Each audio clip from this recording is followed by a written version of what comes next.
चलिए दोस्तों, पिछले क्लास में आप लोग को उदाहरण 1, 2, 3 ये सब हो चुका था और उसके बाद प्रश्नावली 1.1 का अगर देखा जाए तो प्रश्नावली 1.1 का कहाँ तक हो चुका था। 1.1 का क्वेश्चन नंबर 1, 2 तक हो चुका था। पहला का भी पूरा हो चुका था, दूसरा का भी। तीसरा में चलते हैं। तीसरा में क्या है बात समझेंगे। ये थोड़ा लैंग्वेज वाला क्वेश्चन। अभी तक जो भी क्वेश्चन हम लोग बनाए थे वो सभी क्वेश्चन क्या था, उसमें डिजिट दिया हुआ था और उसको हम लोग को एनसीएफ निकालना था। लेकिन इस क्वेश्चन में क्या है कि लैंग्वेज है। ऐसा क्वेश्चन आता है तो इतना बड़ा लैंग्वेज देख के ही स्टूडेंट स्किप करके आगे बढ़ जाता है। इतना बड़ा लैंग्वेज के क्वेश्चन कौन बनाएगा, इसमें समय ज़्यादा लैप होगा, ऐसा कुछ नहीं है। नॉर्मल जैसे आप लोग अभी तक सीखे हैं उसी तरह से ये भी क्वेश्चन है। इसमें कुछ ज़्यादा समय नहीं लगने वाला है।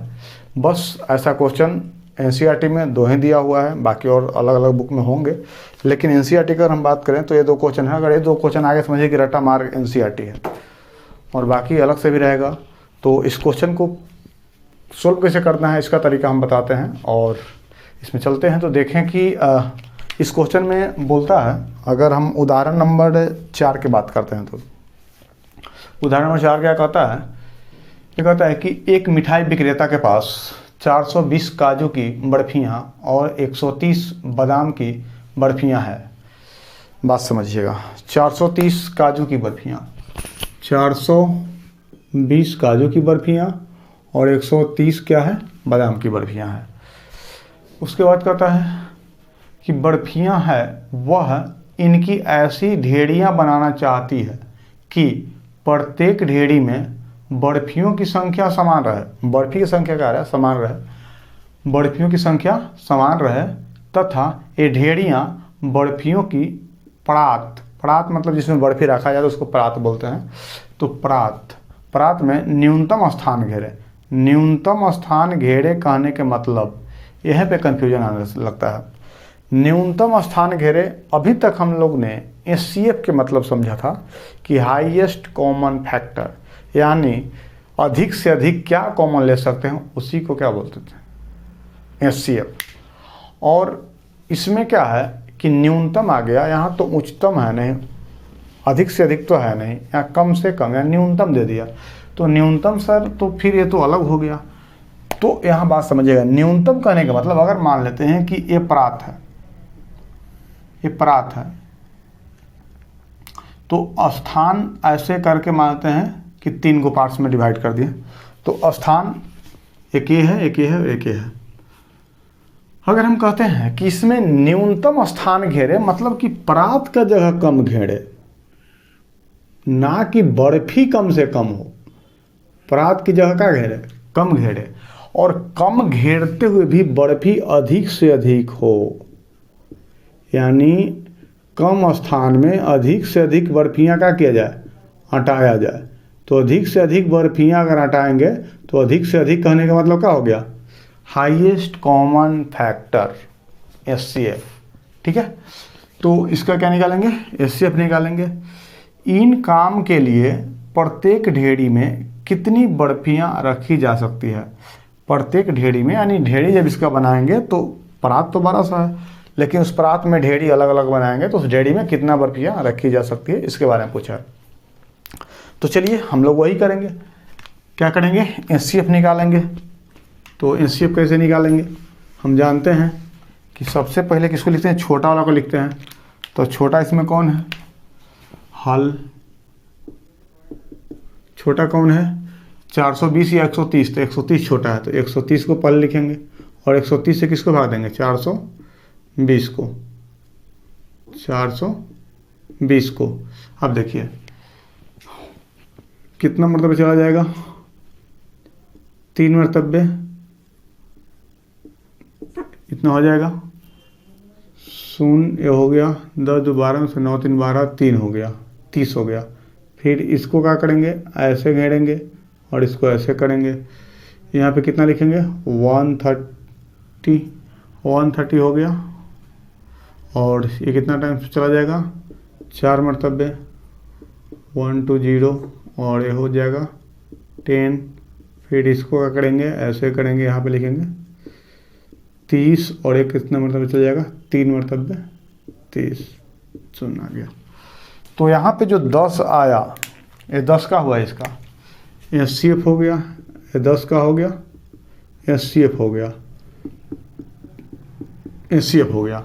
इसके मतलब कि 10 जो आपका हो गया SCF है, तो SCF ये जो 10 है, ये 10 ये बताता है कि एक परात जो है वो परात में जगह की जहाँ तक बात रहा, तो जगह जितना ले सके ले, लेकिन कम से कम हम 10 बर्फी एक तरफ, मतलब एक पर एक सरियाएंगे तो कम से कम 10 बर्फी के स्थान इतना का लेगा, जगह लेगा, और इससे कम हम नहीं कर सकते हैं। मतलब 10-10 बर्फी सरियाएंगे तो अधिक से अधिक स्थान, मतलब अधिक से अधिक बर्फी रखा जा सकता है। इससे ज़्यादा अगर कम करते हैं तो दिक्कत है। तो कम से कम स्थान में 10, इतना ही स्थान में 10 बर्फी अटाने तक का स्थान होना चाहिए, और इससे कम अटाने तक का स्थान नहीं किया जा सकता है। यही SCF से पता चला। बात समझे, कोई दिक्कत? उसी तरह से अगला क्वेश्चन है आपका, ये जो क्वेश्चन है इसका देखते हैं हल। ये क्या कहता है, बात समझते हैं। क्वेश्चन पे ले क्या कहता है, क्वेश्चन कहता है कि किसी परेड में 616 सदस्यों वाली एक सेना, मतलब सेना का मतलब आर्मी, सेना का मतलब आर्मी, यहाँ पे लिख दिया ब्रैकेट में आर्मी, NCERT में पूरी अच्छी तरह से यहाँ पे लिखा हुआ है आर्मी। आर्मी की टुकड़ी को 32 सदस्यों वाली एक आर्मी बैंड के पीछे मार्च, मार्च मतलब क्या होता है, लेफ्ट राइट परेड करना, मार्च करना है। दोनों समूह को समान संख्या वाले स्तंभों में मार्च करना है। उन स्तंभों में अधिकतम संख्या क्या है जिसमें वे मार्च कर सकते हैं, अधिकतम। यहाँ पे तो टेंशन नहीं लेना है, यहाँ पे ऑटोमेटिक यहाँ बोल दिया है अधिकतम संख्या। अधिकतम संख्या, ये किसका संख्या दिया है, सदस्य का, और एक किसका है, सदस्य का। यानी दो को टुकड़ी है, एक में 616 सदस्य है और एक में 32 सदस्य है। तो 616 सदस्य और 32 सदस्य दोनों को मिल के और क्या करना है, दोनों को मिल के करना है परेड करना है। तो दोनों को ऐसे सजाएं कि अधिक से अधिक आर्मी के पीछे, मतलब आर्मी बैंड के पीछे मार्च में सज सके। तो अधिक से अधिक संख्या सजाया जा सके जो कि पूरा भी हो जाए और अधिक से अधिक सज भी जाए। ऐसा नहीं कि एक एक में पूरा सजा दिया तो भी दिक्कत होगा। इसमें क्या कह रहा था, इसमें कह रहा था कि संख्या दिया हुआ था बर्फी का, और यहाँ क्या कह रहा था, न्यूनतम स्थान घेरे। यहाँ तो संख्या की बातें नहीं किया, न्यूनतम स्थान घेरे। तो स्थान न्यूनतम मतलब अधिकतम बर्फी सजाना है। और यहाँ क्या है, यहाँ पे न्यूनतम स्थान की बात नहीं की, यहाँ पे डायरेक्ट क्या कर दिया, अधिकतम संख्या। जब संख्या की बात कर दिया तो अधिकतम हाईएस्ट कॉमन फैक्टर, तो वही काम करेंगे। यहाँ पे छोटा कौन है बाबू, 32। तो 32 छोटा है तो इसको लगाएंगे किससे, इससे भागा किसको लगाएंगे, 616 को। कितना बार में चला जाएगा तो देखते हैं, एक बार में 32, कितना बचेगा, ये हो जाएगा 3 दूनी 10, दोबारा 11 में से 9, 9 2 11, यहाँ बच गया 3, 5 में से 3 गया 2, और 29 फिर ऊपर से 6, तो ये हो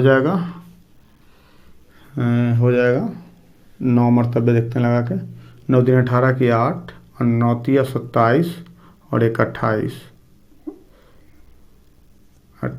ये हो गया। 10 और 16 में से 8 गया 8, यहाँ बच गया 8 में से 8 गया 0, और ये बच गया 0। तो यहाँ इसके मतलब कि कितना बचा, 8 बचा।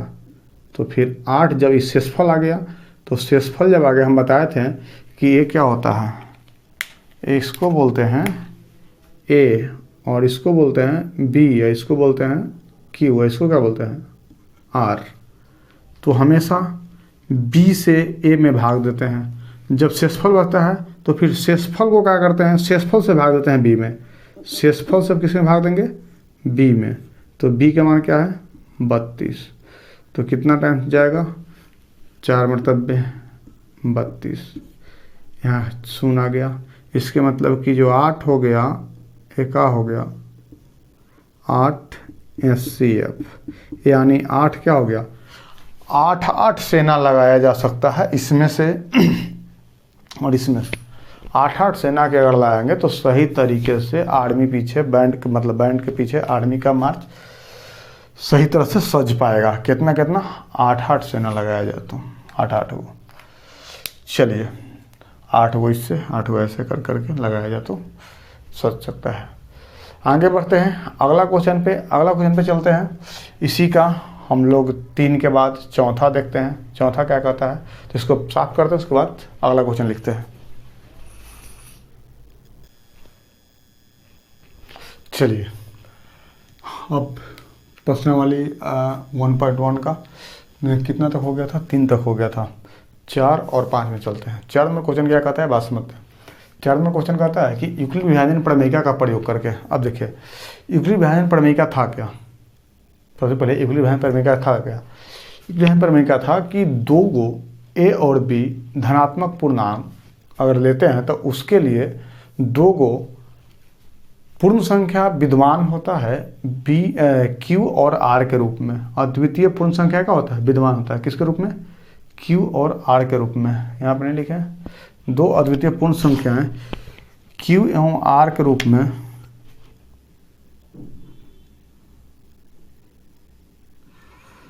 दो अद्वितीय पूर्ण संख्याएं क्यू एवं आर के रूप में, क्यू एवं आर के रूप में इस प्रकार विद्यमान है कि ए बराबर बी क्यू प्लस आर। यानी अगर बी और ए और बी 2 धनात्मक पूर्णांक लेते हैं तो 2 अद्वितीय पूर्ण संख्या क्यू और आर के रूप में इस प्रकार विद्यमान है कि क्यू आर इस प्रकार विद्यमान है कि रूप में नहीं, क्यू एवं आर इस प्रकार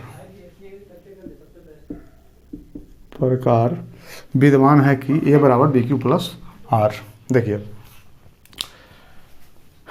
यहाँ पे कहता है प्रमेयिका का प्रयोग करके, कौन सा यूक्लिड विभाजन प्रमेयिका, दर्शाएं कि धनात्मक पूर्णांक का वर्ग कहने का मतलब स्क्वायर किसी पूर्णांक m के लिए कोई एक पूर्णांक है m, उसके लिए 3m या 3m प्लस 1 के रूप का होता है। दर्शाना यानी प्रूफ करना है।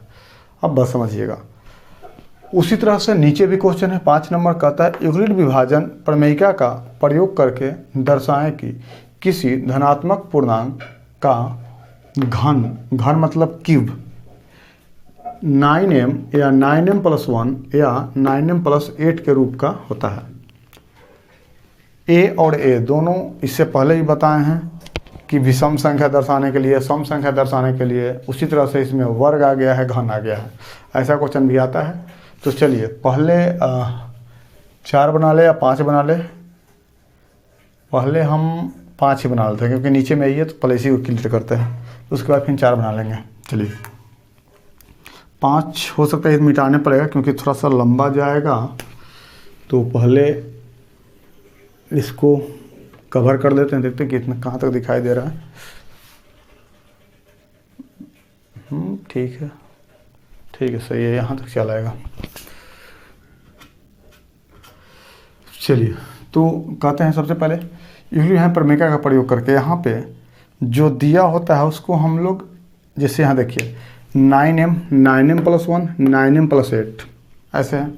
यहाँ पे देखते हैं 3m प्लस 1, यहाँ पे b का मान 3 है, यहाँ पे b का मान 3 है, ऐसे करके b का मान, तो b का मान कुछ ना कुछ मानने पड़ेगा। तो माना b बराबर 9, लेकिन अगर हम b बराबर 9 मानते हैं दिक्कत थोड़ा हो जाएगा। b बराबर अगर 9 मानते हैं तो बहुत लंबा जाएगा, क्योंकि अगर b बराबर 9 मानेंगे तो लगभग बार 9 को फिर क्यूब फिर ऐसे करके थोड़ा लंबा जाएगा। तो लंबा ना जाए तो इसको ऐसा हम खंडन करेंगे कि इसका क्यू आए तो उसमें से भी 9 कॉमन आ जाए। जैसे कहने का मतलब इसका ऐसा खंडन करेंगे 9 को हम कर सकते हैं 3 गुने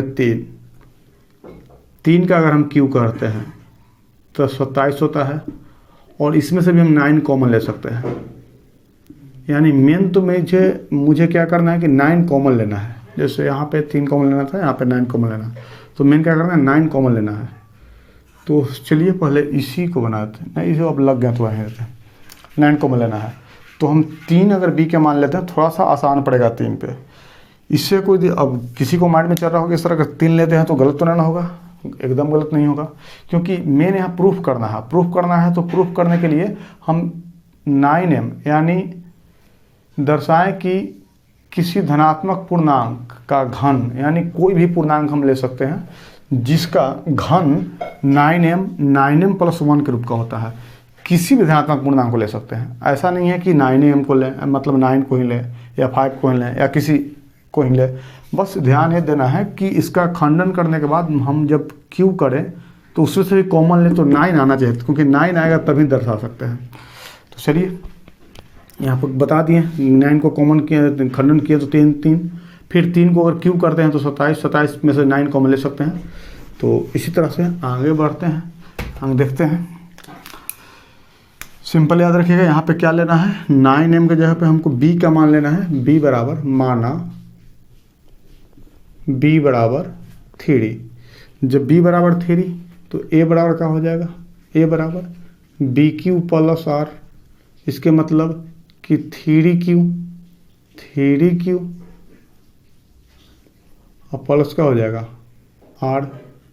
अब देखिए यहाँ पे जब 3qr हो गया तो हम जानते हैं कि 0 से बड़ा या बराबर होता है r, और r से बड़ा क्या होता है b। इसके मतलब कि जो r का जो मान होगा वो 0 होगा या 1 होगा या 2 होगा। तो एक बार r का मान 0 रखेंगे, एक बार 1 रखेंगे, एक बार 2 रखेंगे। अब चलते हैं, r बराबर पहले हम रखते हैं, r बराबर 0 रखने पर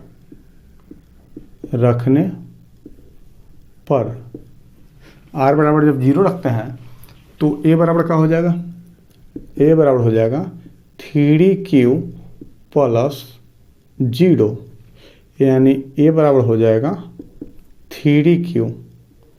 और घन करने पर कहता क्या है क्वेश्चन, घन करने के लिए, तो ये तो हमारा आ गया सिंपल, लेकिन घन कहता है तो घन करेंगे। घन करने पर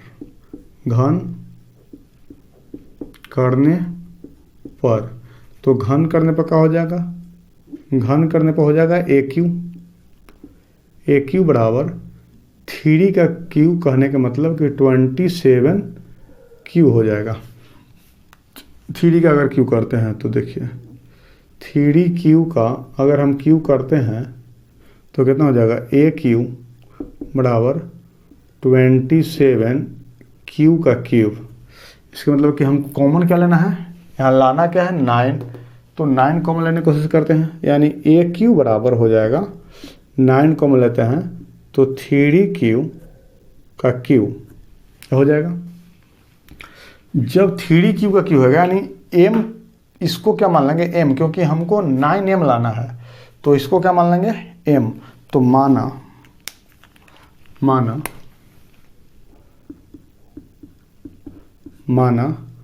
3Q का Q बराबर M। जब ये पूरा M हो गया, ये पूरा M हो गया तो यहाँ AQ बराबर क्या हो जाएगा 9M। ये पहला हो गया। दूसरा पे चलते हैं, दूसरा का है R बराबर 1 रखने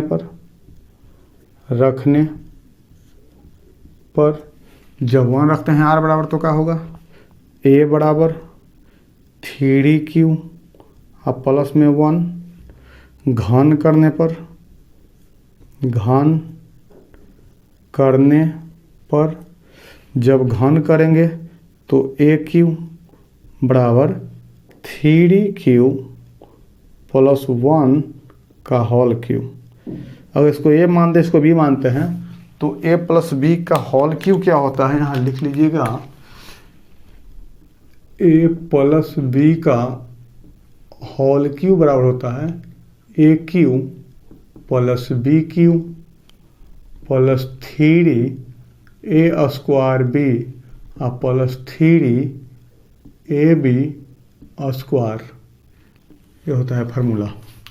इसी फार्मूला पर इसको पुट करेंगे तो क्या हो जाएगा ए क्यू, तो ये रहेगा ही, ये हो जाएगा ए क्यू यानी 3 क्यू का क्यू प्लस बी क्यू यानी 1 का क्यू और plus A cube plus B cube plus 3 A कहने का मतलब 3 क्यू 3 ए स्क्वायर बी कहने के मतलब 1 और प्लस 3 ए यानी 3 क्यू और बी गुण बी का स्क्वायर, बी का स्क्वायर यानी 1 का स्क्वायर। अब देखिए भी क्या हो जाएगा, अब यहाँ से नीचे दिखाई नहीं देगा। चलिए आगे बढ़ते हैं। उधर भी हो सकता है मिटाने पर थोड़ा सा लंबा हो जाएगा क्वेश्चन। तो यहाँ पे हो जाएगा ए क्यू बराबर हो जाएगा, ए क्यू बराबर हो जाएगा, एक क्यू यहाँ रहेगा, एक cube plus B cube plus 3 A square B plus 3 A B square. तो यहाँ हो जाएगा 27 क्यू का क्यू प्लस 1 प्लस 9 क्यू का स्क्वायर प्लस 9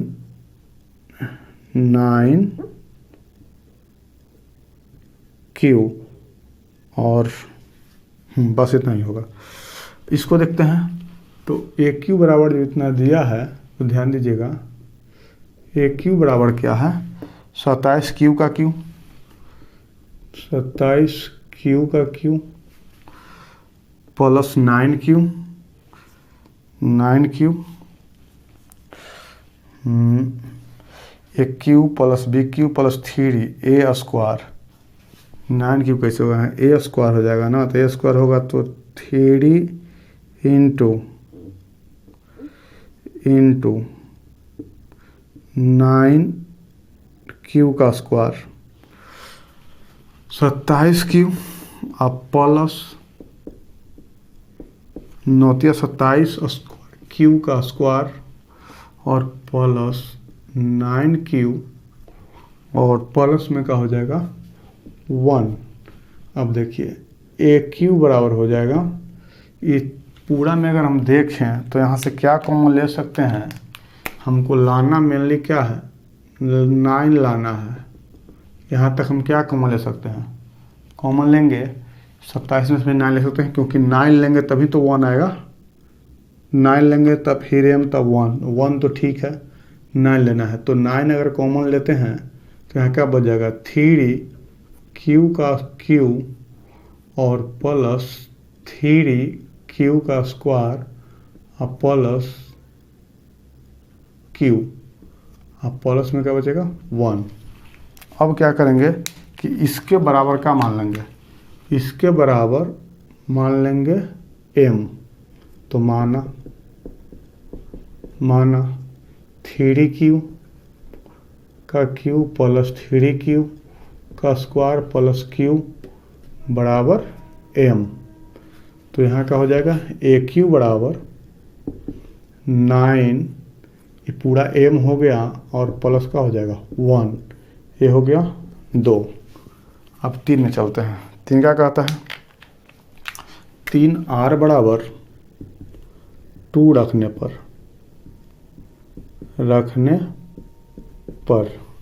2 रखेंगे तो a बराबर क्या हो जाएगा 3 क्यू प्लस 2 घन करने पर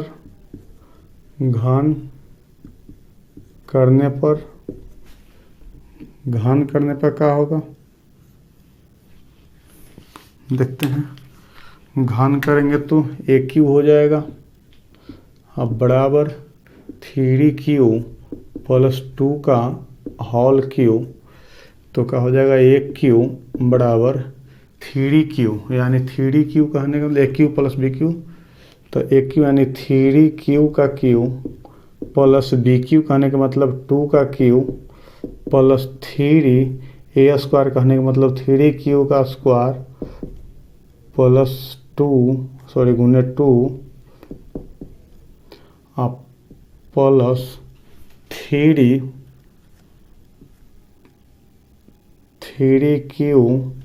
इंटू 2 का स्क्वायर। बोलते हैं ए क्यू बराबर हो जाएगा 27Q का क्यू प्लस 2Q यानी 8, ए क्यू प्लस बी क्यू, यहाँ क्यू है बार बार स्क्वायर दिया जा रहा है, 8 प्लस 9 3 3 9 9 27 27Q का स्क्वायर, 27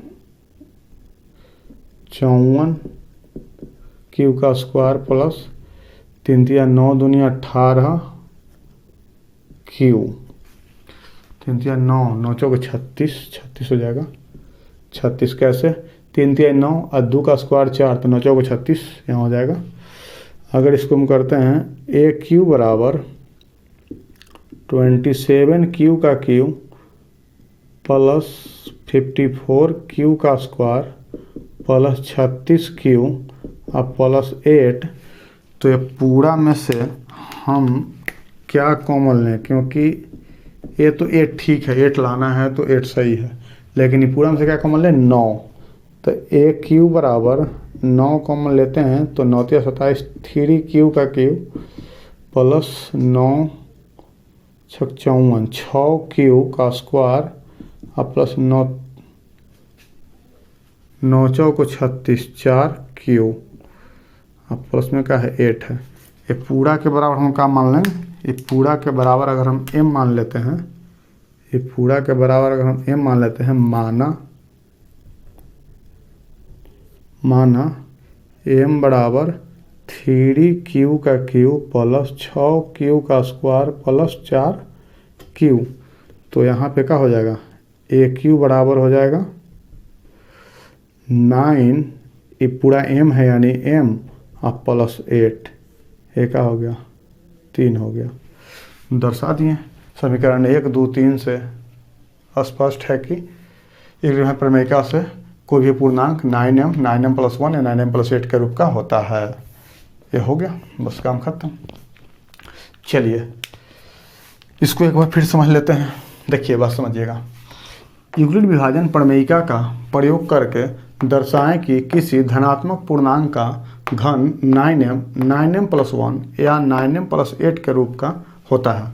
बात समझिएगा, 9m प्लस 1 किसी भी घन, ऐसा नहीं है किसी भी घन, किसी भी धनात्मक पूर्णांक, किसी भी धनात्मक पूर्णांक का घन, धनात्मक पूर्णांक हम कुछ भी ले सकते हैं, उसका घन इतना के रूप का होना चाहिए। धनात्मक पूर्णांक हम कुछ भी ले सकते हैं, लेकिन उसका जो घन है वो कितना के रूप का होना चाहिए, 9m प्लस 1 9m प्लस 8 के रूप का होना चाहिए।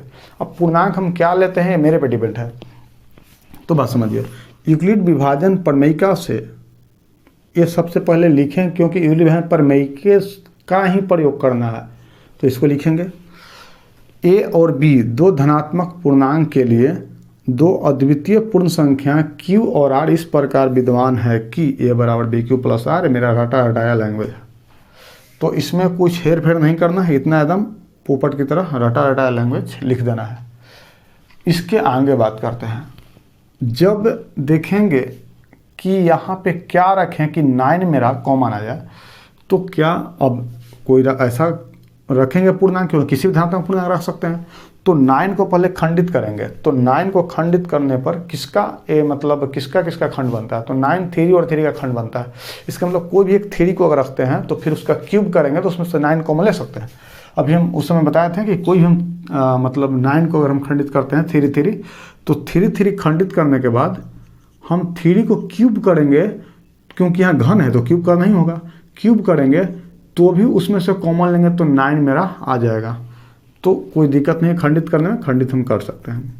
चलिए बात समझिएगा, तो यहाँ पे हम b बराबर का मान लिया 3 मान लिया। क्यों? क्योंकि 3 का 9 को हम खंडित करेंगे और फिर जब 3 को क्यू करेंगे तो 9 कॉमन ले सकते हैं, तो इसीलिए b का मान क्या मान लिया 3 मान लिया। 9 पर भी बना सकते थे लेकिन 9 पर और लंबा जाता है, तो 3 पर बनाया ताकि 3 पर थोड़ा छोटा हो जाए। तो जब b बराबर 3 रखेंगे तो a बराबर बी क्यू प्लस r हो जाएगा। तो 0 का मान बड़ा है, बराबर होता है r से और r से बड़ा हमेशा b होता है। इसके मतलब कि r का जो मान होगा 0, 1, 2 हो सकता है, 3 नहीं हो सकता, क्योंकि 3 b का वैल्यू है। तो 3 यहाँ लिख देंगे, कोई दिक्कत नहीं। तो 3 से हमेशा r क्या होगा, छोटा होगा। r का मान एक बार 0 रखेंगे, फिर एक बार 1 रखें, एक बार 2 रखें। 0 रखें तो इसको लेकर मेरा इतना आया और इतना आया, तो इतना तो सिंपल था, लेकिन करना क्या था, घन करना है। तो घन किए, घन करने के बाद मेरा इतना आया। तो इसको लेना क्या है इसमें से 9, मेन मेरा पर्पस तो 9 है। और बाकी जो बच गया m, बाकी जो भी बच गया m, तो कुछ के माइंड में आता होगा सर यहाँ पे m आप दूसरा लिए, फिर यहाँ पर m आप अलग लिए, यहाँ पर m आप अलग लिए, ले रहे हैं m ही, लेकिन अलग अलग कहाँ ले रहे हैं, माइंड में चल रहा होगा ये बात। ले रहे हैं m ही, लेकिन अलग अलग क्यों ले रहे हैं? क्योंकि यहाँ पे देखिए कहता है कि किसी धनात्मक पूर्णांक के घन m 9m, यानी a भी पूर्णांक और a भी पूर्णांक, यानी 9m एक पूर्णांक है। तो बताइए यहाँ पे 3d क्यूब का क्यूब है, इसके मतलब कि क्यूब भी क्या है, कोई ना कोई पूर्णांक है, क्योंकि क्यूब क्या है, पूर्णांक है। यहाँ पे दिया हुआ है 2 अद्वितीय पूर्ण संख्या q एवं r, तो q भी क्या है, एक पूर्णांक है। तो पूर्णांक का q भी पूर्णांक ही होगा, और पूर्णांक से किसी पूर्णांक को गुना करें तो ही पूर्णांक होगा। तो यहाँ भी m क्या पूर्णांक ही हो गया, यहाँ भी m देखिए q पूर्णांक है। पूर्णांक को अगर पूर्णांक जोड़ेंगे तो पूर्णांक ही होगा, तो यहाँ भी पूर्णांक हो गया। सॉरी यहाँ पे नहीं, वहाँ होगा, यहाँ पे गलत लग गया, यहाँ पे होगा। देखिए 3q का q भी एक पूर्णांक है, पूर्णांक का q पूर्णांक, फिर पूर्णांक, ऐसे सब कुछ करेंगे फिर भी पूर्णांक आ जाएगा। तो m तो हर जगह पूर्णांक ही आ रहा है, भले उसका पूर्णांक चेंज होते जा रहा है, लेकिन आ तो रहा है पूर्णांक ही ना। क्यों? क्योंकि यहाँ किसी पूर्णांक बोल रहा है, तो m का मान कुछ भी हो सकता है, बदल सकता है, क्योंकि हर वैल्यू के लिए अलग अलग इसका मान होगा। तो इस तरह से हर जगह इसका क्या हुआ, अलग अलग मान हुआ, लेकिन माने क्या m, लेकिन घन करने के बाद हमको 9 लाना जरूरी था, इसीलिए 3 लिए ताकि 9 आ जाए। इस तरह से यहाँ पे भी वही काम किए, यहाँ पे देखिए घन किए, उस तरह से आगे बढ़ते चले आ गए। ऐसे करके ये सोल्व हो गया। बाकी अगला क्वेश्चन पे चलते हैं। अगला क्वेश्चन क्या है, 4 नंबर क्वेश्चन है। 4 नंबर क्वेश्चन पर चलते हैं, इसको मिटाते हैं। पहले आप लोग वीडियो को रोक के नोट कर लीजिएगा।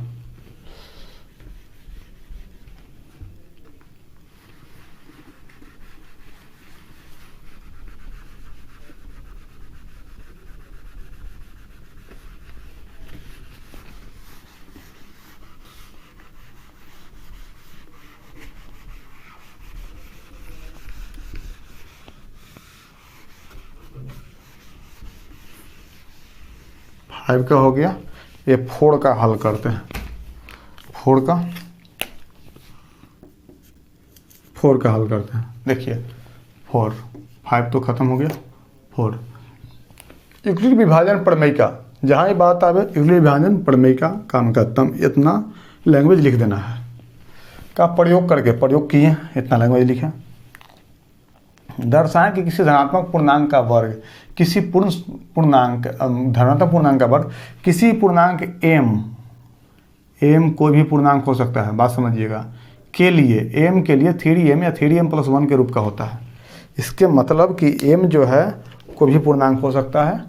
तो यहाँ पे बात जानते हैं, जैसी 3m कहा तो b का मान क्या हो गया, 3 हो गया। b के मान 3, तो ये बराबर bq + r, इस तरह से इतना तो वही रह जाएगा, कोई चेंजिंग नहीं होगा। अब कहता है कि वर्ग करने पर, इसके मतलब कि सबसे पहले तो r का मान क्या रखेंगे, r का मान यहाँ रखेंगे, r का मान 0 रखने पर, r बराबर 0 रखने पर, जब r का मान 0 रखें तो यहाँ पे वैल्यू कितना आएगा, बात समझिएगा।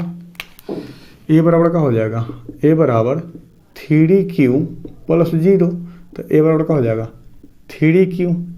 लेकिन यहाँ कहता है वर्ग करने पर, बात क्या कहता है, वर्ग पूर्णांक का वर्ग, यानी जो पूर्णांक है उसका वर्ग, यानी वर्ग करने पर वर्ग करने पर देखते हैं तो a का वर्ग हो जाएगा यानी स्क्वायर बराबर 3q का भी क्या हो जाएगा वर्ग हो जाएगा। अब बताइए का स्क्वायर तो a रह जाएगा, 3q का 9q का स्क्वायर, तो a स्क्वायर और 9 का करते हैं 3 लाना है, 3m लाना है, इसके मतलब 3 लेने कॉमन तो यहाँ 3q बच गया स्क्वायर के रूप में, और इसको क्या मान लेंगे m। तो माना वही काम करना है जिसे उसमें किए थे, माना 3q का स्क्वायर बराबर m, तो a स्क्वायर बराबर क्या हो जाएगा 3m पहला। और दूसरा चलते हैं, r का मान 0 रखने पर, r बराबर 1 रखने पर जब r का मान 1 रखें तो a बराबर क्या हो जाएगा 3q प्लस 1, तो a बराबर 3q प्लस 1, तो वर्ग करने पर जब वर्ग करेंगे तो a स्क्वायर बराबर 3q प्लस 1 का क्या हो जाएगा होल स्क्वायर हो जाएगा। तो a प्लस b का होल स्क्वायर जानवे करते हैं, तो a स्क्वायर बराबर a स्क्वायर यानी 3q का whole square plus b square यानी 1 का स्क्वायर प्लस 2, a कहने का मतलब 3q और b कहने का मतलब 1। अब देखिए a स्क्वायर बड़ा क्या हो जाएगा 3q का स्क्वायर यानी 9q का स्क्वायर, अब प्लस 1 तो 1 रह जाएगा, और 6q प्लस के प्लस रह गया 6q। अब बताइए 6q हो गया, तो यहाँ पे कैसे कर सकते हैं, a स्क्वायर बराबर 9 में से 3 का, क्योंकि यहाँ पे सजाना है तो 9q का स्क्वायर अब प्लस 6q अब प्लस में 1। यहाँ पे कॉमन ऐसा लें कि हमको 3 बचे और बाकी ए मान लें, तो इसमें से ऐसा कॉमन लें कि क्या बचे 3 बचे, तो 9 में से भी 3 ले सकते हैं, 6 में से भी 3 ले सकते हैं। इसके मतलब हो गया कि 3m a स्क्वायर बराबर कह सकते हैं कि 3 कॉमन लेते हैं तो यहाँ बच जाएगा 3 क्यूब का स्क्वायर यहाँ पे, और यहाँ बचेगा 2 क्यूब अब प्लस में क्या बचेगा 1। इसका मतलब कि इसको अगर हम m मानते हैं, एक पूरा को मानते हैं m, तो m बराबर माना m बराबर 3q का स्क्वायर प्लस 2q, तो a स्क्वायर बराबर क्या हो जाएगा 3m प्लस 1, ये हो जाएगा समीकरण 2। उसी तरह से आगे बढ़ते हैं, आगे r का मान कितना रखेंगे, r का मान 2 रखने पर, r बराबर 2 रखने पर जब r का मान 2 रखेंगे तो यहाँ हो जाएगा a बराबर 3q प्लस 2, वर्ग करने पर वर्ग करेंगे तो क्या हो जाएगा a का स्क्वायर बराबर 3q प्लस 2 का क्या हो जाएगा स्क्वायर, तो a स्क्वायर बराबर a का होल स्क्वायर प्लस b यानी 2 का होल स्क्वायर प्लस 2a अब b, ये हो गया। तो a स्क्वायर बराबर हो जाएगा 9q का स्क्वायर प्लस 4 अब प्लस 4 दिन 6 दिन 12q, तो a स्क्वायर बराबर हो जाएगा 9q अब प्लस 12q अब प्लस 4। यहाँ पे कॉमन क्या लेना है 3, तो 3 तो ठीक है दोनों में से लिया जाएगा, लेकिन यहाँ पे बच जाएगा 4। हमको लाना क्या है 1 या 3m, ये दोनों में से कोई लाना है, लेकिन यहाँ तो 4 आ जाएगा, 4 हाँ एक हो सकता है। देखिए a स्क्वायर बराबर 9q अब प्लस में 12Q, अब प्लस में 3 प्लस में 1, अब 3 1 यानी 4 को 2 भाग में कर दो, 3 + 1 कर सकते हैं, 4 हो सकता है। अब देखिए तो यहाँ तक में हम कह सकते हैं कि 3 कॉमन ले सकते हैं, यानी a² बराबर 3 लेंगे तो यहाँ क्या बचेगा, 3Q बचेगा। अब प्लस में 3 चौको 12Q, अब प्लस में 1 बचेगा और प्लस में यहाँ का बचेगा 1 बचेगा। तो ये पूरा को मान लेंगे, ये पूरा को मान लेंगे m, यानी माना m बराबर 3Q, 3 यहाँ पे स्क्वायर है ना, सॉरी स्क्वायर छूटते जा रहा है, 3Q का स्क्वायर प्लस 4Q और प्लस 1, इसीलिए a² बराबर हो जाएगा 3m + 1। ये हो गया समीकरण 3। अब देखिए समीकरण 1, 2 और 3 से यह स्पष्ट है कि कोई भी धनात्मक पूर्णांक का वर्ग 3m या 3m + 1 के रूप का हो सकता है। ये लैंग्वेज में लिख लेना है, ठीक है। चलिए आज का क्लास और आज के क्लास के साथ भाग 4 था, और आज के क्लास के साथ आप लोग का पहला प्रश्नावली समाप्त हो गया 1.1। अब अगले क्लास में 1.2 का उदाहरण के साथ चलेंगे और देखते हैं कि इसमें कितना आप लोग से क्वेश्चन बनता है, और कोशिश कीजिए खुद से बनाने का, एक बार देख लीजिए उसके बाद दोबारा खुद से बनाने की कोशिश कीजिए। जितना हो सके मैथ ऐसा चीज़ है कि प्रैक्टिस कीजिएगा तभी जाए कुछ होगा। जितना हो सके खुद से बनाइए, खुद से बनाइएगा, प्रैक्टिस होगा, फिर जाके सब सही हो जाएगा। अगर देखते बनाते चलिएगा फिर उससे फिर दिक्कत बढ़ने लगेगी। 1-2 बार देखिए, समझिए, फिर उसको खुद से कोशिश कीजिए बनाने का। ऐसे कर कर के आगे बढ़ते चलिए, और बाकी अगले क्लास में फिर आप लोग को उदाहरण के साथ प्रश्नावली 1.2 को सोल्व करेंगे। देखिए वीडियो को छोटा छोटा बनाने के पीछे रीज़न है, क्योंकि एक ही वीडियो अगर बड़ा हो तो स्टूडेंट उतना देर तक क्लास करना नहीं चाहते हैं, क्योंकि ज़्यादा हो जाने से दिक्कत थोड़ा होता है। इसीलिए छोटा छोटा पार्ट में बांटते हैं ताकि एक वीडियो देखें 3-4 क्वेश्चन बन जाए, आराम से समझ में आ जाए, कोई ज़्यादा दिक्कत ना हो, ठीक है। तो चलिए बाकी फिर मिलते हैं अगले क्लास में, तब तक के लिए बाय।